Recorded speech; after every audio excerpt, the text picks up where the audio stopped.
Bismillahirrahmanirrahim.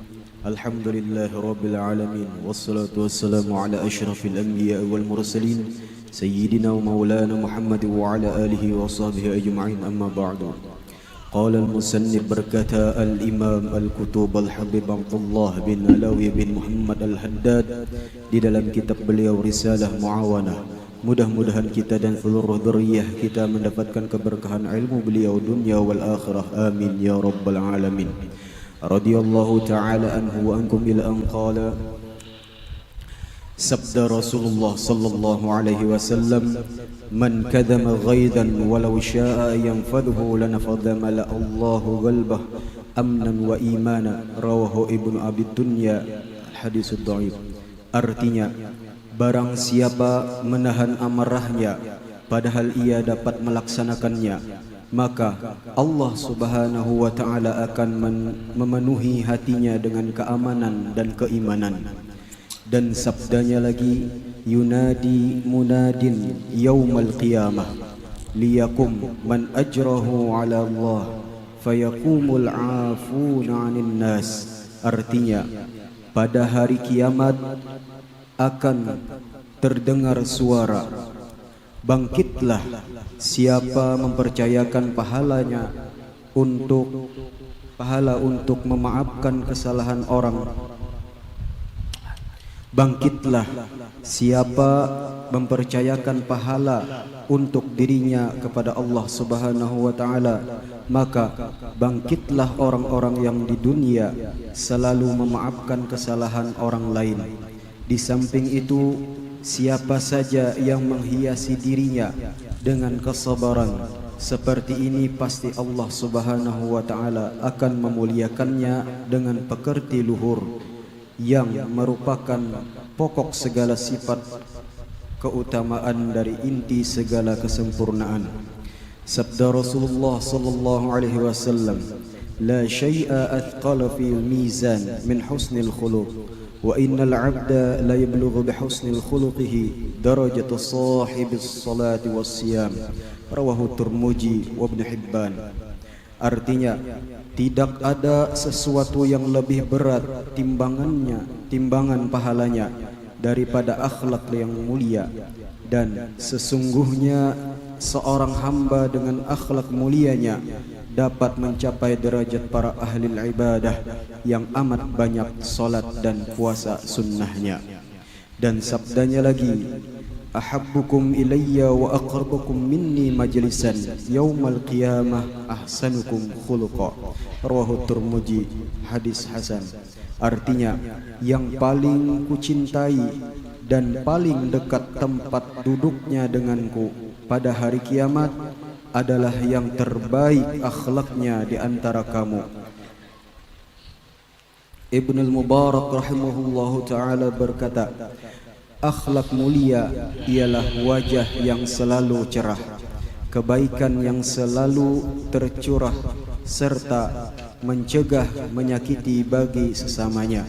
Imam Al-Ghazali rahimahullah berkata, akhlak mulia ialah keadaan jiwa yang mantap, yang menerbitkan segala perbuatan baik dengan mudah. Bismillahirrahmanirrahim. Alhamdulillahirabbil alamin.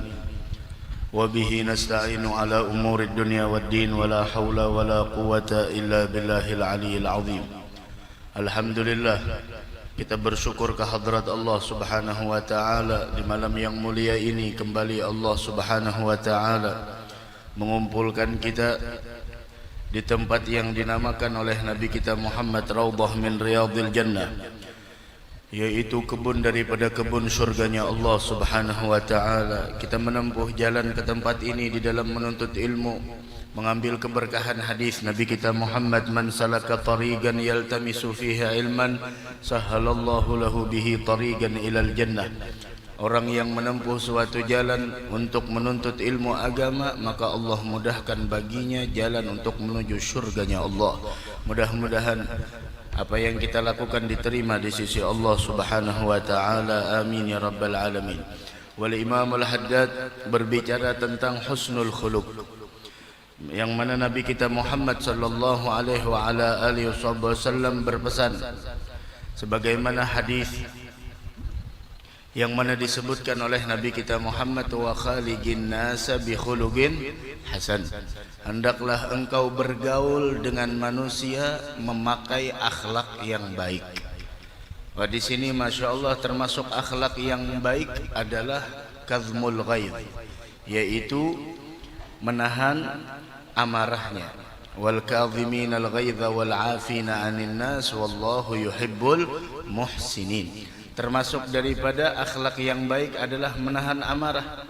Dan orang yang mampu menahan amarah, Allah Subhanahu wa taala janjikan bagi mereka tersebut banyak kemuliaan. Di antara kemuliaannya adalah apa yang Allah Subhanahu wa taala beritahukan kita dari lisan Nabi kita Muhammad sallallahu alaihi wa ala alihi wasallam, man kadzama ghaidhan, siapa orang yang menahan emosinya, menahan amarahnya, padahal walau syaa ayyamfudhahu lanafadha, seandainya dia mampu meluapkan, seandainya ingin meluapkan, maka dia mampu meluapkannya, mampu melaksanakannya, akan tetapi dia tahan. Nafadallah mala'allahu qalbah amnan wa imana, maka Allah Subhanahu wa taala penuhi di dalam hatinya tersebut keamanan dan keimanan. Ada kemuliaan dari Allah Subhanahu wa taala. Tapi orang ini menahan amarahnya sedangkan dia sebenarnya mampu untuk meluapkannya, mampu untuk melaksanakannya, akan tetapi dia tidak mau. Beda dengan orang yang menahan amarahnya memang tidak mampu meluapkan. Memang tidak mampu meluapkan. Ada beda lagi. Ini mampu. Sebagaimana Imam Ali Zainal Abidin, buyutnya Nabi kita Muhammad sallallahu alaihi wasallam, ketika pembantu beliau melukai anak beliau, melukai beliau, walhasil melakukan kesalahan. Kemudian jariyahnya tersebut, pembantunya tersebut mengatakan wal kadhiminal ghaidh, mengambil firman Allah, dan orang yang menahan amarahnya, kadzamtu ghaidhi, saya tahan amarah saya, wal afina 'anil nas, saya maafkan sekali, wallahu yuhibbul muhsinin, dan Allah menyukai orang-orang yang berbuat baik. Khalas, engkau merdeka di jalan Allah. Khalas. Orang yang berbuat salah bukan malah disiksa atau dihukum, tapi malah diberikan hadiah. Wal kadhiminal ghaidh wal 'afina 'anil nas wallahu yuhibbul muhsinin. Jadi termasuk akhlak yang baik. Dan besok bagaimana di hari kiamat orang-orang yang mendapatkan kemuliaan dipanggil, dicari oleh Allah Subhanahu wa taala, mana mereka yang dahulunya selama di dunia menyerahkan pahalanya kepada Allah. Maka ternyata yang bangkit di sana adalah al-afuna 'anin nas, orang-orang yang memaafkan kesalahan manusia.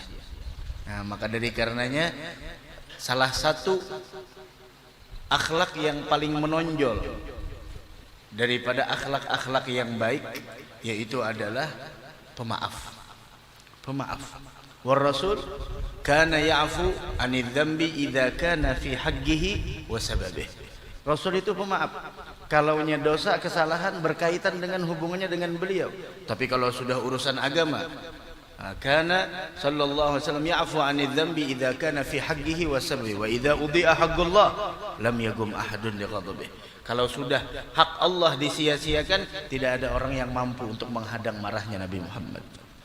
Kita kadang-kadang kebalik, kalau urusan diri kita marahnya minta ampun, tapi kalau urusan agama biasa aja. Kalau Rasul kalau urusan diri udah biasa aja, nggak apa-apa. Disakiti, dicaci, dihina, didustakan. Bukankah Allah menceritakan bagaimana Nabi Muhammad difitnah? Kahin. Rasul adalah seorang dukun, sahir, seorang penyihir, majnun, orang gila. Tapi tidak pernah di sana beliau membalas caci maki tersebut dengan cacian yang lainnya. Wal afina 'anil nas, bahkan yang lebih hebatnya lagi. Bayangkan ketika Nabi Muhammad dikeluarkan dari tempat kelahiran beliau, Makkatul Mukarramah. Ya Makkatan madza naqul wa fiki qad wulidar rasul.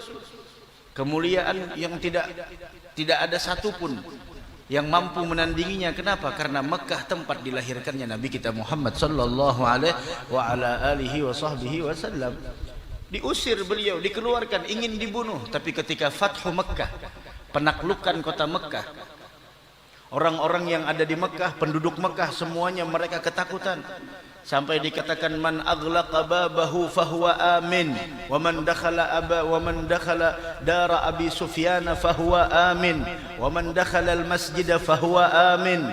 Siapa yang mengunci rumahnya dia aman. Siapa yang masuk ke rumah Abu Sufyan dia aman. Siapa yang masuk ke masjid maka dia aman. Semuanya ketakutan. Nabi Muhammad penaklukan kota Mekah semuanya, tidak ada pintu manapun kecuali di sana dimasuki oleh pasukan muslimin. Semuanya mereka ketakutan sampai mereka mengatakan udah musnah kita semuanya. Kenapa? Karena mereka sadar mereka terlalu menyakiti dengan Nabi Muhammad, ingin membunuh Nabi Muhammad, diusir Nabi Muhammad. Tapi ketika sampai Nabi Muhammad merobohkan semua berhala yang ada di sekeliling Ka'bah dan di dalam Ka'bah, kemudian pada saat itu orang datang kepada Nabi Muhammad, apa kata beliau? Idhabu fa antum tulaga. Idhabu fa antum tulaga. Di luar dari dugaan mereka, di luar dari persepsi mereka pada saat itu. Ini akhlak yang sangat mulia dari Nabi kita Muhammad sallallahu alaihi wasallam. Idhabu, pergilah kalian dan kalian bebas. Tidak disakiti, tidak dianiaya, tidak dihukum dan lain sebagainya. Meskipun apakah beliau tidak tahu beliau pernah disakiti? Nah, beliau tahu. Tapi kalaulah di sana sebuah keburukan dibalas dengan keburukan, kapan keburukan tersebut akan berakhir? Caci maki dibalas dengan caci maki, kapan cacian tersebut akan berakhir? Tidak akan pernah berakhir.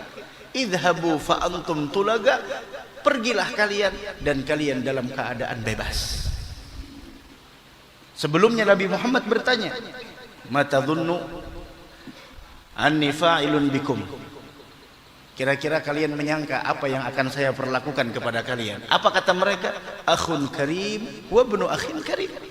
Engkau adalah orang yang mulia, anak dari orang yang mulia. Dulunya pendusta, penyihir, majnun, orang gila. Tapi setelah itu apa? Akhun karim wa ibnu akhin karim. Idhabu fa antum tulaga. Subhanallah, dari saat itulah bagaimana masuk Islam, kemudian bagaimana kota Mekah setelah itu, dan itu adalah perjuangan Nabi kita Muhammad sallallahu alaihi wasallam dan para sahabatnya. Mudah-mudahan kita bisa berziarah ke sana insyaallah, amin ya rabbal alamin. Wa hakadha. Naam. Dan disebutkan oleh Nabi kita Muhammad sallallahu alaihi wasallam bagaimana orang yang mempunyai akhlak yang baik maka dia mulia di sisi Allah. Bahkan disebutkan asgalu fil mizan, la syai'a asgalu fil mizan, tidak ada amalan yang lebih berat di timbangan melebihi daripada husnul khuluq, bahkan melebihi daripada orang yang salat dan orang yang puasa. Ada husnul khuluq. Dari karenanya Rasul berpesan, wa khaliqin nasa bi khuluqin hasan. Adalah Sayyidina Hasanul Basri rahmatullahi ta'ala alaih. Beliau ketika ditanya tentang apa itu husnul khuluq, tadi disebutkan oleh Al-Imam Abdullah ibn al-Mubarak bahwasanya husnul khuluq adalah diantaranya wajah yang selalu cerah, senyum, bahagia, kemudian kebaikan yang selalu tercurah, selalu berbuat baik, gemar melakukan kebaikan. Bahkan lagi Al-Imam Al-Ghazali mengatakan keadaan jiwa al-hal, keadaan jiwa yang mantap yang menerbitkan segala perbuatan yang baik, yaitu hati yang baik. Ada Al-Imam Hasanul Basri juga pernah ditanya ketika Rasul bersabda wa khaliqin nas bi khuluqin hasan, beliau mengatakan ketika ditanya apa itu akhlak yang baik, kata Imam Hasanul Basri 3. 1, as-sakha, pemurah. Ada orang yang punya akhlak yang baik, dia adalah orang yang pemurah. Ini yang pertama menurut Al-Imam Hasanul Basri. Adapun yang maktub di sini menurut Abdullah bin Mubarak dan menurut Al-Imam Al-Ghazali. Adapun Al-Imam Hasanul Basri mengatakan yang dimaksud dengan khuluqil hasan, akhlak yang baik, yang pertama adalah pemurah. Dan tidak ada kekasih Allah yang pelit. Tidak ada kekasih Allah yang pelit, semuanya pemurah. Kenapa? Karena mereka mengikuti gurunya sampai ke guru pertama, yaitu Nabi kita Muhammad sallallahu alaihi wasallam. Karena Rasul kalau urusan pemurahnya itu bagaikan lautan yang tak bertepi, silahkan ambil. yu'ti alufan man hadar. Beliau memberikan ribuan orang yang ada di sana. Tidak takut beliau itu, tidak takut fakir dalam memberi. Wahakadha. Itu yang pertama. Kemudian yang kedua, kata Imam Hasanul Basri, al-'af, pemaaf. Orangnya pemaaf. Tidak menyimpan dendam, tidak menyimpan kebencian. La tabaghadu wa la tahasadu wa la tadabaru wa kunu ibadallahi ikhwana. Pemaaf. Orangnya pemaaf. Ini orang yang mempunyai akhlak yang baik. Tandanya yang pertama adalah as-sakha, pemurah, dan yang kedua al-'afu, yaitu pemaaf, dan yang ketiga adalah ihtimal. Apa itu ihtimal? Yaitu selalu sabar ketika disakiti orang lain. Tidak membalas cacian dengan cacian, hinaan dengan hinaan, gangguan dengan gangguan. Ada ihtimal. Orang tersebut selalu sabar, selalu menahan diri dari hal tersebut. La ilaha illallah. Mudah-mudahan Allah berikan kita akhlak yang baik. Allahumma hadina li ahsanil akhlaq wal a'mal la yahdi li ahsaniha illa ant wasrif 'anna sayyi'aha la yasrifu 'anna sayyi'aha illa ant. Masya Allah, orang yang punya akhlak buruk, ya Masya Allah, jangankan manusia, kucing aja kada hendak berparak. Ada orang yang akhlaknya buruk, Masya Allah. Dan orang-orang dahulu, Masya Allah, akhlaknya baik semua.